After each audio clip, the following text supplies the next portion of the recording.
Você lembra quando foi que o Senhor o separou?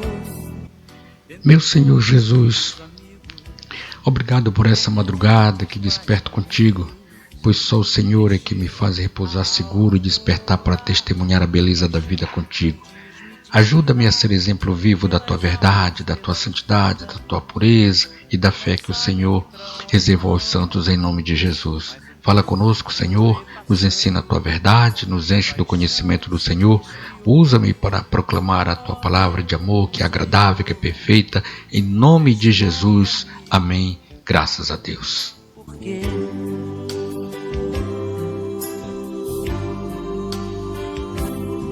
Você lembra quando foi que o Senhor o separou?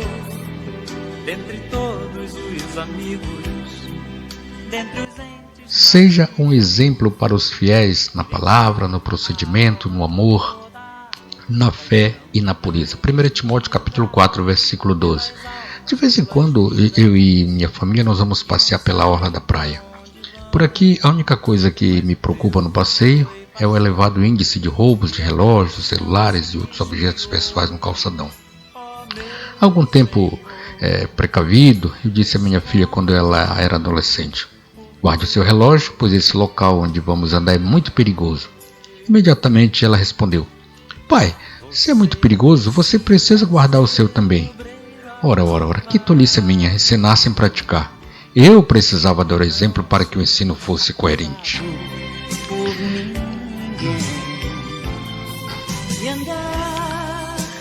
1 Timóteo capítulo 4, versículos 6 a 16, já iniciamos a nossa introdução lendo o versículo 12, né?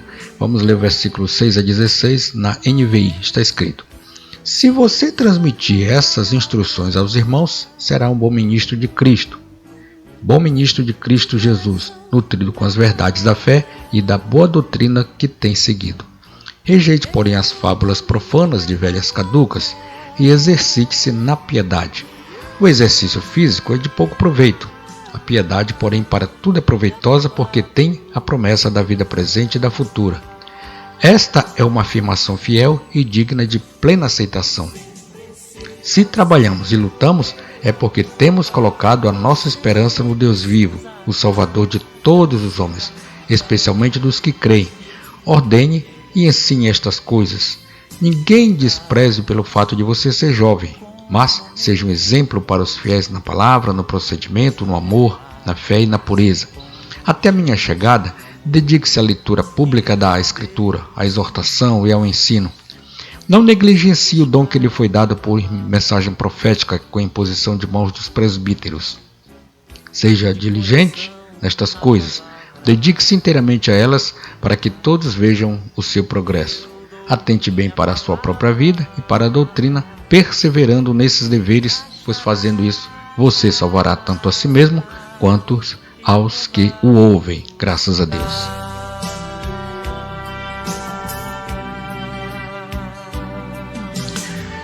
Essa primeira carta de Paulo a Timóteo é uma grande orientação acerca do tema exemplo.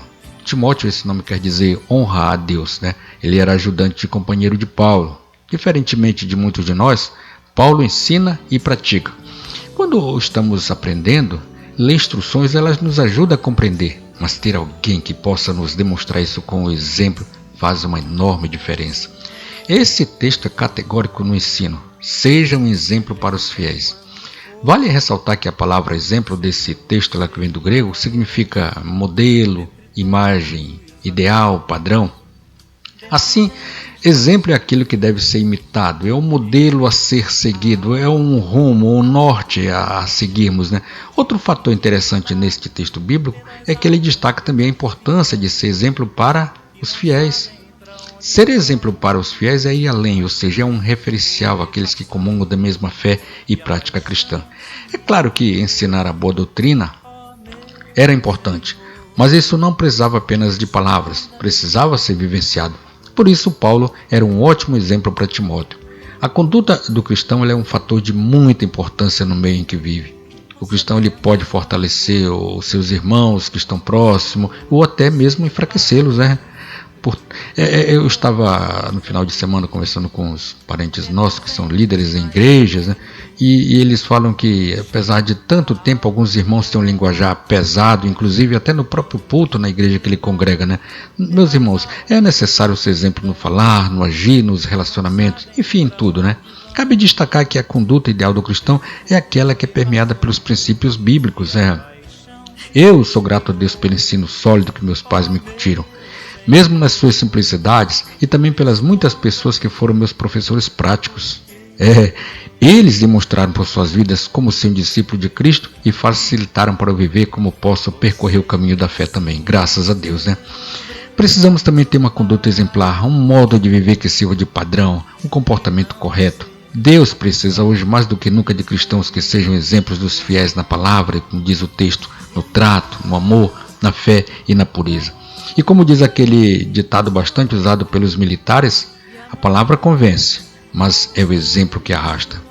Que Deus te abençoe, que Deus te guarde, que o Senhor faça resplandecer o seu rosto sobre ti, que Ele tenha misericórdia de ti e te dê a paz em nome de Jesus. Frutifique no reino de Deus.